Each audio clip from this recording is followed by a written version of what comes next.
Minyo bia kwasina na Asante Krobea mamio. Asante Dawu Gyasehene akabremponya inigure. Yendo mye ya na mefrewa Asante Dawu Gyasehene. Ofae yendo ujawe ye wode. Na wode wewe da yenyo. Minyo bia kwasina na Asante Krobea mamio. Asante Dawu Gyasehene akabremponya inigure. Yendo mye ya na mefrewa Asante Dawu Gyasehene. Ofae yendo ujawe ye wode. Na wode wewe da yenyo.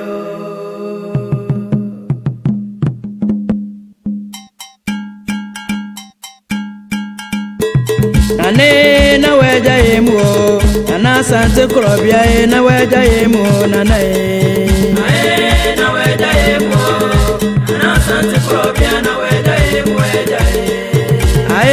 na weja yemu Asante Dawu Gyasehene na weja yemu edua na bae na weja yemu na Asante Krobea na weja yemu ebwe wonye janimu na ni brenya wonye janimu bema na weja yemu na Asante Krobea na weja yemu na osu onye ba panyini yesewa na osu ni nwa mami na weja yemu na Asante Krobea na weja yemu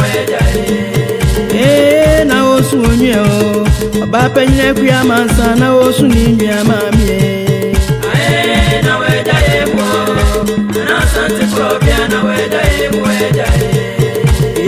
onye janimu na nachule na onye janimu akwabia hene na weja yemu na Asante Krobea na weja yemu obe mensio kwabna buati obe mensio jayo na weja yemu na Asante Krobea na weja yemu na osu onye be ma ko fichum na osu onye be ma na weja yemu na Asante Krobea na weja yemu na neja ni mu ama Benedict na neja ni mu na weja yemu na Asante Krobea na weja yemu obe mensio ona bobwati aya obe mensio be mejayo na weja yemu na Asante Krobea na weja yemu na uja bushense ni ona na Asante Krobea na uja iseni edua na mai na weja yemu na Asante Krobea na weja yemu oden channa po da bunu mu akwasiesa wadana ni kumu osuya peni kunu yo oden channa po da bunu akwasiesa wadana ni kumu osuya peni kunu oden channa po da bunu mu obe kuna fue wadana ni kumu na oyede ni yo oden channa po da bunu mu ya da ya ni kumu na na ko de ni yo oden channa po da bunu mu na na jam fipiesie wadana ni kumu wasiko de janu oden channa po da bunu mu ya da ya ni kumu na na ko de ni yo de bunu mu kwa kuni makwe wadana ni kumu na osu osio oden channa po da bunu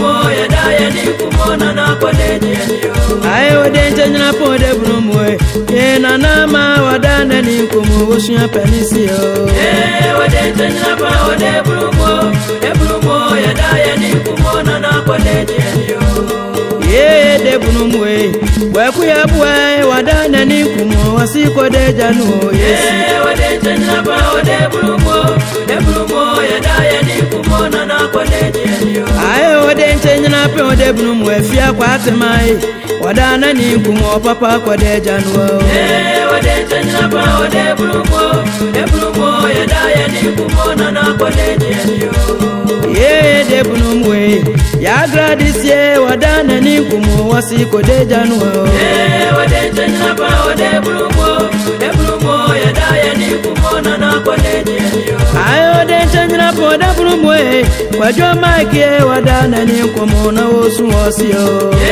wade chanjina pa wade brumo ya daya ni kumona na koneje ayo de chanjina poda brumu joja kwasi abua wadana ni kumu osu apanisio wade chanjina pa wade brumo ya daya ni kumona na koneje yo de chanjina poda brumu etu ya hene sapon wadana ni kumu papa kode janwo wade chanjina pa wade brumo ya daya ni kumona na koneje yo de chanjina poda brumu kwa bneje ye wadana ni kumu na osu osio wade chanjina pa wade brumo ya daya ni kumona na koneje ye de brumu na nadu jemfie wadana ni kumu papa kode janwo wade chanjina pa wade brumo ya daya ni kumona na koneje wade chanjina pa wade brumo papa ya asante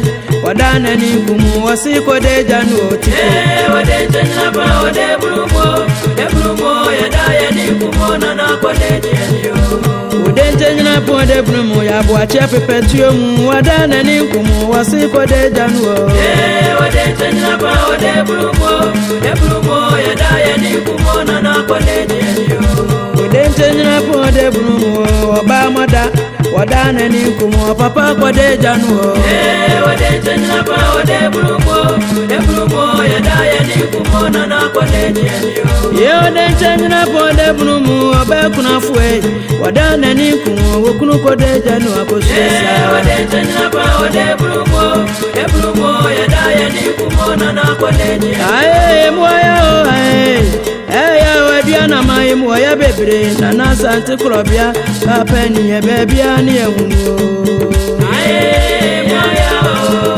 moya bebre na Jasene bemeni e bebia no adio aye moya o ya o moya bebre na jamfi piesie papa ni ha bebia no adio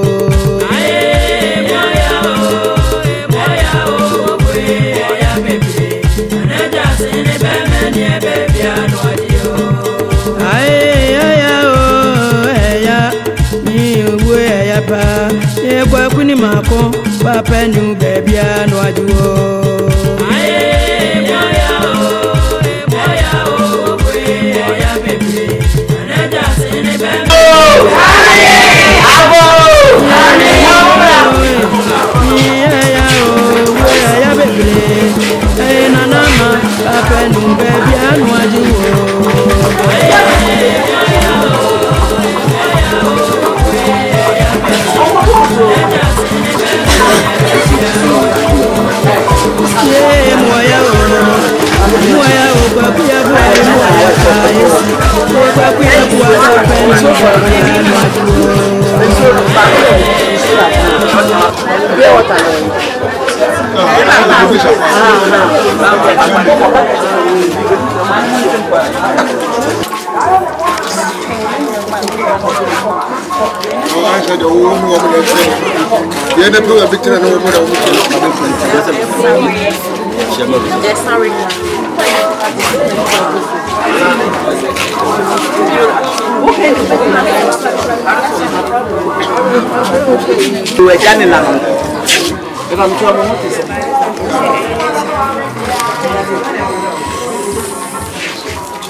abushia mbae so mse ne ahokyere si wai ti megina abushia nam ne mama abushiafo nyina kwa aba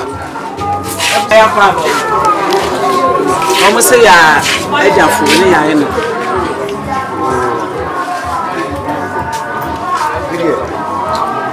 ya pia se chika kwa ya mali abushia ji buani abushia wa bisabi was made a moon. I had one. And the bonny and I reckon I am one moon. I probably Asante. The missus. The ball of I am one of the share Krobea Asante. The year I friend Mrs. Krobea Asante, aka Auntie Akosa. You are paying a tear. Now, bro, while you're crying, on any clote, then a matter come up. Young Kansham, young home. You who are said that Rebusia, modern son, Abesima, Mia Cosa, you said that Krobea Asante Daya, one solid. And I'm not the other four, we share an unmobile 2 for no more transit. I share time one, you be here, Papa. See a kind and another day, you say, Papa, that then. Tiabusia, Madama, Mobamaya Paya, you be jolly, you be jolly, Adin, and Asante. Mrs. Krobea Asante, a Casa Tremono, woman acquire when I run in Papa Washington, woman acquire Baby Jalini, Tia Baya, and Auntie Say, Mama Ababio. yeah. Any idea here? Krobea will be going a year. You never see a his own by say, or more the idea of a some more idea.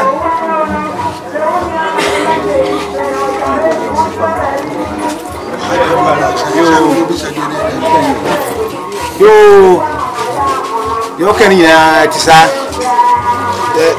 You are Fayenia, you be the Aninoa.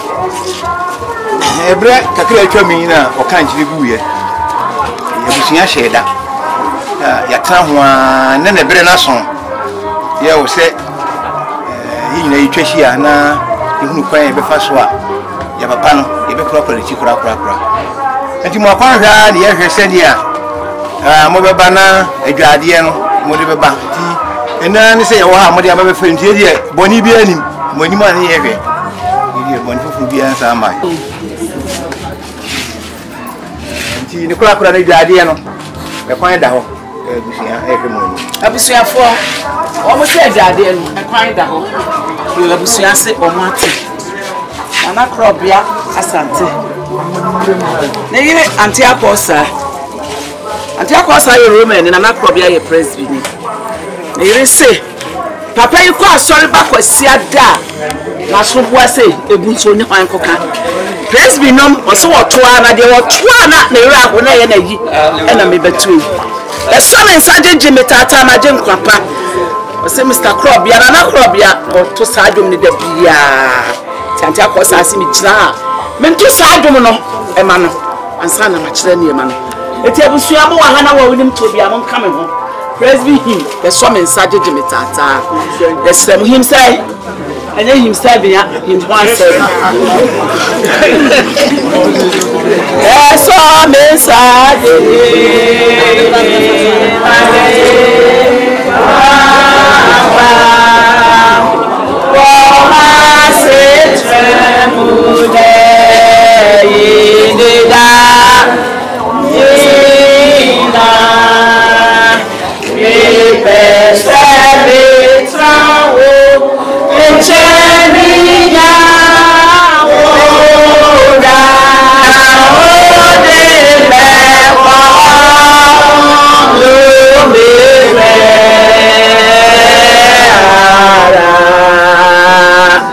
to the stream, no.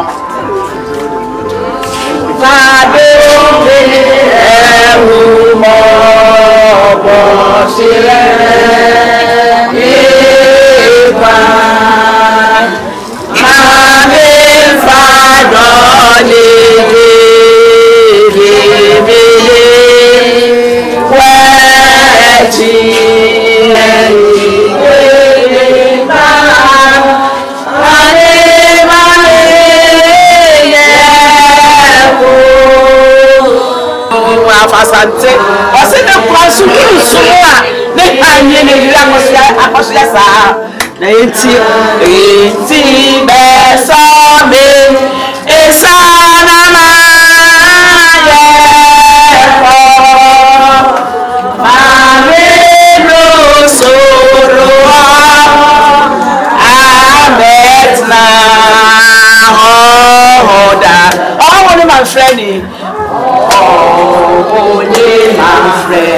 My friend, Fem ha masa se me habedi me la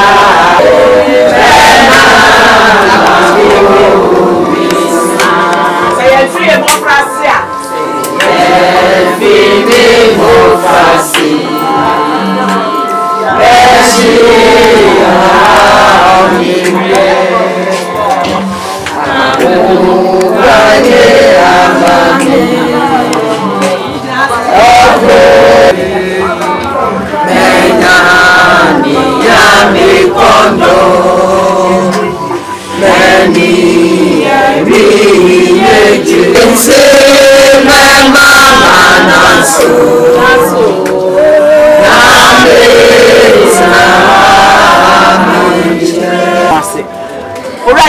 Nyame wani wodi ye papa na Krobea Asante Badwa aduane busu e firi Jamasi ne dem ura ne breso obefa ne kone da ho mi oja yire ne mane abusua ura ya kai wo mo sabre wo ba wo ja ne wo ne niema na ye bekire ame da efo mi sro hu me gu ni mu wai hu me gu ma mi mu mane nkwa no ntena se papa mane nkwa ho odi wo mu no ntena se kuma ma mi di ma no papa de e be ye nyina enya wo awrade fe enye nipa papa yi mini padua sinchen kasama mi jankole ye so ne me nyina so no mu jade shemu ka ye ho adum ni nti amen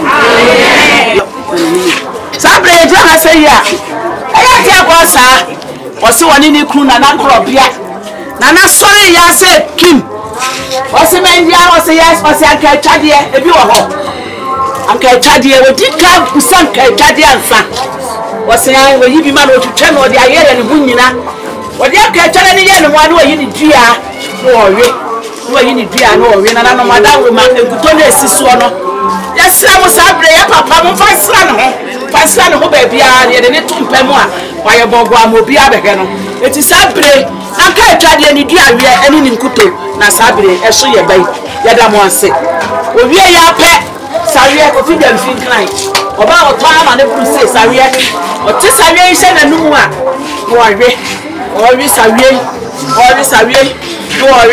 no ori no tin suogu o bi e ya pe o mi e ya pe o se toilet room ni toilet room mame we ni toilet room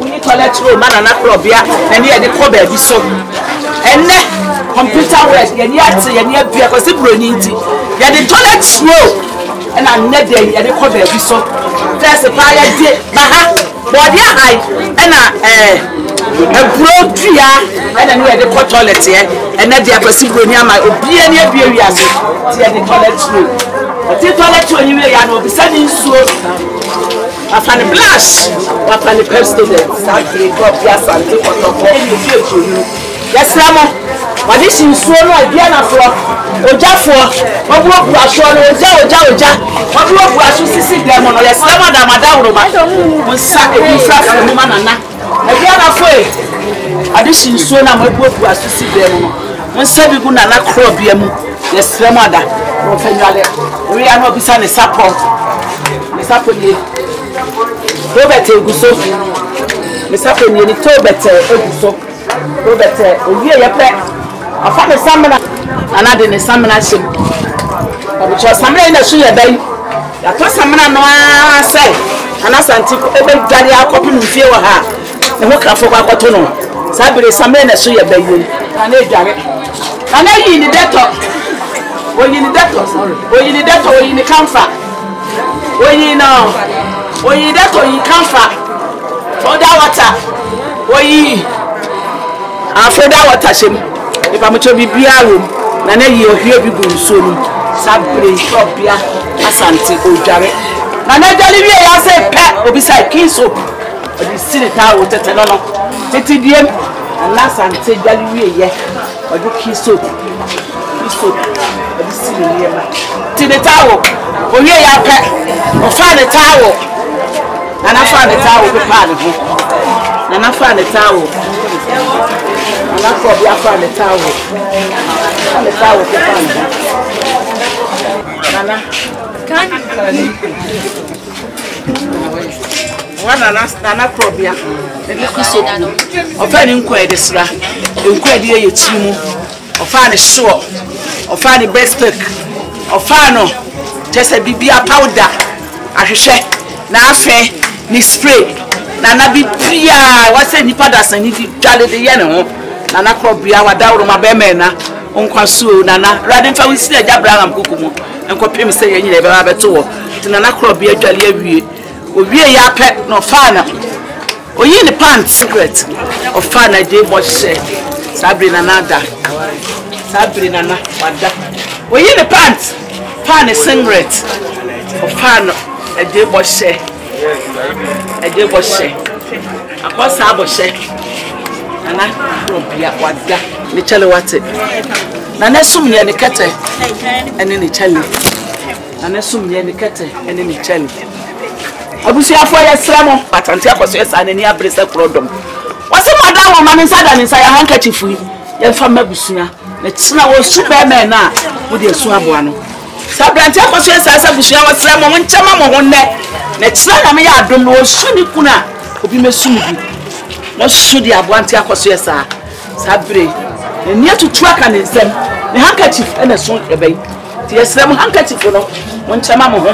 Na tsina Yesu ya adom na papa da mpam na one ni me twa da ado a maka wo mo na mo ni wo mo twa madawro ma wo ya de hye to wo ya de hye ade ya de nsa ya de nso ye nyeye yeti mi mamma ni mu ma na nsa pan yo ti mo adawro ma bisu apani ekuta srada edaso ana srada tsina bisu apani sa ho inside we ya aya fa obay ko ni nsa apaye catch any so we dey ni ni ma e wa chi was left set apaye mo aye e ma wo on ta wo na ni bu ni afuti ni ma bi ade nso obay ko ni ma na nanom mano actor